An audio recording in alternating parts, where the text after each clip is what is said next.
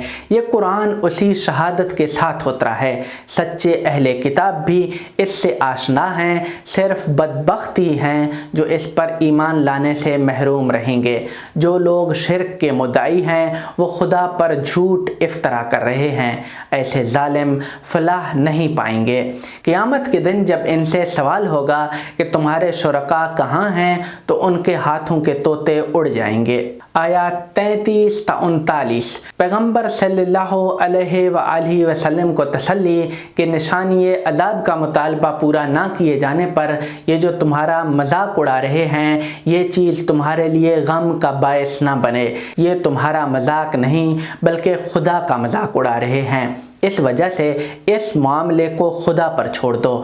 تم سے پہلے جو انبیاء گزرے ہیں ان کو بھی اسی طرح کے حالات سے سابقہ پیش آیا تو انہوں نے صبر کیا، اس کے بعد اللہ کی نصرت ظاہر ہوئی۔ یہی سنت اللہ ہے اور سنت اللہ میں تبدیلی نہیں ہو سکتی۔ تمہیں اس معاملے میں پریشان نہیں ہونا چاہیے۔ ایمان تو وہی لائیں گے جن کے اندر کچھ صلاحیت ہے۔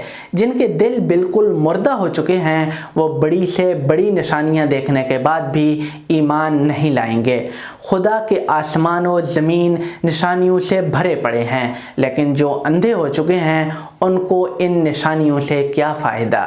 آیات 40 تا 50 یہ عذاب کی نشانی مانگتے ہیں، ان سے پوچھو کہ اگر خدا کا عذاب آیا تو اس سے بچاؤ کا کیا سامان انہوں نے کر رکھا ہے۔ پچھلی قوموں کا حوالہ کہ انہوں نے بھی اپنے رسولوں سے نشانیاں مانگیں تو اللہ نے ان کو مختلف مصیبتوں میں مبتلا کیا، لیکن خدا کی طرف متوجہ ہونے کے بجائے ان کے دل اور سخت ہو گئے۔ نتیجہ یہ ہوا کہ خدا نے ان کی جڑ ہی کاٹ دی۔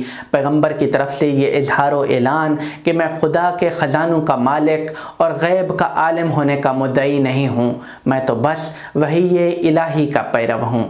آیات 51 تا 55 پیغمبر صلی اللہ علیہ وآلہ وسلم کو یہ ہدایت کہ جن کے اندر خدا و آخرت کا خوف موجود ہے وہی اس قرآن سے فائدہ اٹھائیں گے، تو ان کو اس ذریعے سے جگاؤ۔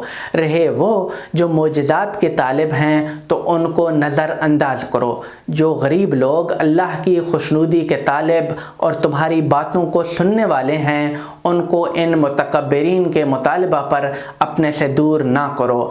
اگر یہ متکبرین اس وجہ سے تمہارے پاس نہیں آتے کہ تمہاری مجلس میں غربا ہوتے ہیں تو ان کو ان کے حال پر چھوڑو، تم ان کے ایمان و اسلام کے ذمہ دار نہیں ہو۔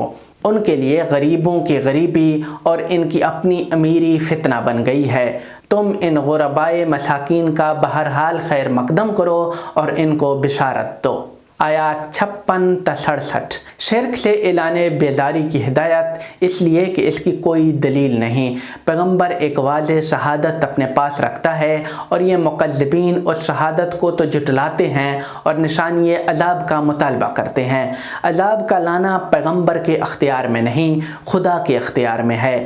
ہر جان خاکی مٹھی میں ہے، اللہ جب چاہے اور جہاں سے چاہے عذاب بھیج سکتا ہے۔ ہر بات کا ایک وقت مقرر ہے، یہ جھٹلانے والے عنقریب جان لیں گے۔ آیات 68 تا 70 پیغمبر صلی اللہ علیہ وآلہ وسلم کو یہ ہدایت کہ جب دیکھو کہ ان مکذبین کو اعتراض و مخالفت کا بخار چڑھ گیا ہے تو ان سے بحث میں نہ الجھو بلکہ کنارہ کش ہو جاؤ۔ تمہارا کام تذکیر و موعظت ہے۔ جب دیکھو کہ وہ سننا نہیں چاہتے تو ان کو ان کے حال پر چھوڑ دو، یہ خود بھگتیں گے، تم ان کے ایمان و اسلام کے ذمہ دار نہیں ہو۔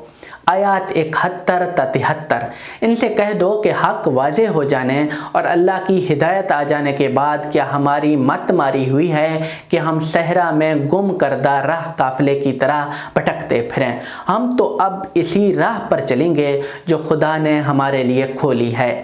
آیات 74 تا 83 توحید کے ثبوت میں حضرت ابراہیم نے جو دلیل اپنی قوم پر قائم کی اس کا بیان۔ آیات 84 تا 90۔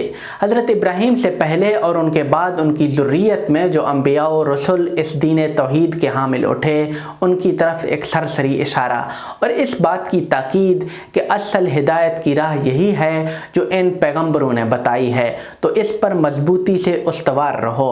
اگر کفار قریش اس کا انکار کرنا چاہتے ہیں تو ان کی پرواہ نہ کرو، اللہ دوسروں کو اس کی تائید و حمایت میں کھڑا کر دے گا۔ آیات 91 اور 92۔ یہود کا القاء کیا ہوا ایک اعتراض اور اس کا جواب۔ آیات 93 اور 94۔ ان بد دماغوں کی تردید جو دعویٰ کرتے تھے کہ اگر وہ چاہیں تو وہ بھی اسی طرح کا کلام پیش کر سکتے ہیں جس قسم کا کلام محمد صلی اللہ علیہ وآلہ وسلم خدا کی طرف منسوب کر کے پیش کرتے ہیں، انہیں بھی وحی کا تجربہ ہوتا ہے۔ آیات 95 تا 99۔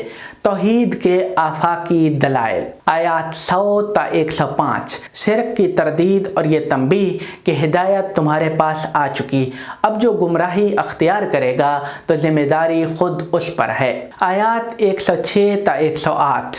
پیغمبر کو مضبوطی سے وحی الہی کے اتباع پر جمے رہنے اور مشرکین سے اعراض کی ہدایت، اور مسلمانوں کو یہ نصیحت کہ مشرکین کے بتوں اور معبودوں کی بے ضرورت تحقیر اور تذلیل نہ کی جائے کہ وہ مشتعل ہو کر تمہارے خدا کو برا بھلا کہنے لگیں۔ آیات 109 تا 111۔ کفار کی اس قسم کی تردید کہ اگر ان کی طلب کے مطابق ان کو معجزہ دکھا دیا جائے تو وہ ضرور ایمان لائیں گے۔ فرمایا کہ اگر ان کو دنیا جہان کے معجزے دکھا دیے جائیں جب بھی وہ ایمان لانے والے نہیں ہیں، وہ ایمان نہیں لائیں گے۔ آیات 112 تا 117۔ اس سنت اللہ کا بیان کہ جب نبی کی دعوت بلند ہوتی ہے تو شیاطین جن و انس کو بھی یہ مہلت دی جاتی ہے کہ وہ اپنے باطل کو ملمع کر کے لوگوں کے سامنے پیش کر لیں تاکہ جن کو ان کی راہ اختیار کرنی ہے وہ ان کی راہ اختیار کریں۔ پیغمبر کو یہ ہدایت کہ تم ان الجھنے والوں کو بتا دو کہ جب میرے پاس خدا کی کتاب آ چکی ہے تو میں اس کو چھوڑ کر کسی دوسری چیز کی پیروی کس طرح کر سکتا ہوں۔ آیات 118 تا 123۔ مسلمانوں کو یہ ہدایت کہ تم ورغلانے والوں کی باتوں سے ہوشیار رہو، انہوں نے اپنے مشرکانہ عقائد کے تحت جو چیزیں حرام کر رکھی ہیں ان کے باب میں تم ان کی بدعات کی پرواہ نہ کرو، بلکہ وہ چیزیں کھاؤ جن کی حرمت کی کوئی دلیل نہ ملت ابراہیمی میں موجود ہے اور نہ قرآن نے ان کے حرام ہونے کی خبر دی ہے۔ اب خدا نے تمہیں تاریکی سے روشنی میں لا کھڑا کیا ہے تو تم ان لوگوں کی بد دعا اور کج بحثیوں کی پرواہ نہ کرو جو کفر و شرک کے اندھیرے میں ٹھوکریں کھا رہے ہیں۔ آیات 124 تا 127۔ ان مغروروں کی تردید جو قرآن پر ایمان لانے کی شرط یہ ٹھہراتے تھے کہ جب تک ان پر بھی اسی طرح وحی نہ آئے جس طرح پیغمبر پر آتی ہے اس وقت تک وہ اس پر ایمان نہ لائیں گے۔ فرمایا کہ نبوت کے مرتبہ بلند کا سزاوار ہر شخص نہیں ہوتا، اللہ ہی جانتا ہے کہ کون اس کا اہل ہے کون نہیں۔ جو لوگ کبر نفس میں مبتلا ہو کر دنیا اور آخرت دونوں کی سرفرازیوں کا اجارہ دار صرف اپنے کو سمجھتے ہیں وہ اپنے اس غرور کی سزا پائیں گے۔ رہا ایمان لانے اور نہ لانے کا معاملہ تو یہ اللہ کی توفیق پر منحصر ہے اور اس توفیق کے لیے ایک مخصوص سنت الہی ہے۔ آیات 128 تا 135۔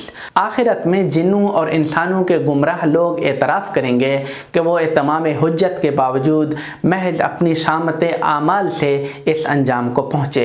قریش کو دھمکی کہ سنبھلنا چاہتے ہو تو اب بھی سنبھل جاؤ ورنہ جس عذاب کی دھمکی تمہیں سنائی جا رہی ہے وہ آ کے رہے گا اور کوئی اس سے بچ نہ سکے گا۔ آیات 136 تا 144۔ مشرکین نے اپنے مشرکانہ عقائد کے تحت کھیتی اور چوپایوں میں سے جن چیزوں کو حرام ٹھہرا لیا تھا یا اپنے دیوتاؤں کو راضی کرنے کے لیے انسانی جانوں کی جو قربانیاں پیش کرتے تھے ان کی تردید اور مذمت کہ یہ سب باتیں بے سروپا اوہام پر مبنی ہیں، عقل، فطرت اور ملت ابراہیمی میں ان کی کوئی اصل نہیں ہے۔ آیات 145 تا 154۔ اس قرآن کے ذریعے سے جو اتمام حجت ہوا ہے اس کا بیان اب اس کے بعد بھی اگر لوگ کسی نشانی کے ظہور کے منتظر ہیں تو وہ انتظار کریں۔ اس قسم کی نشانی دکھانا پیغمبر کے اختیار میں نہیں ہے۔ پیغمبر کی طرف سے یہ اعلان کہ خدا نے مجھے ملت ابراہیم کی یہ ہدایت بخشی ہے اور میں اس پر چل کھڑا ہوا ہوں، اب جس کا جی چاہے اس صراط مستقیم پر آئے اور جس کا جی چاہے بھٹکتا پھرے۔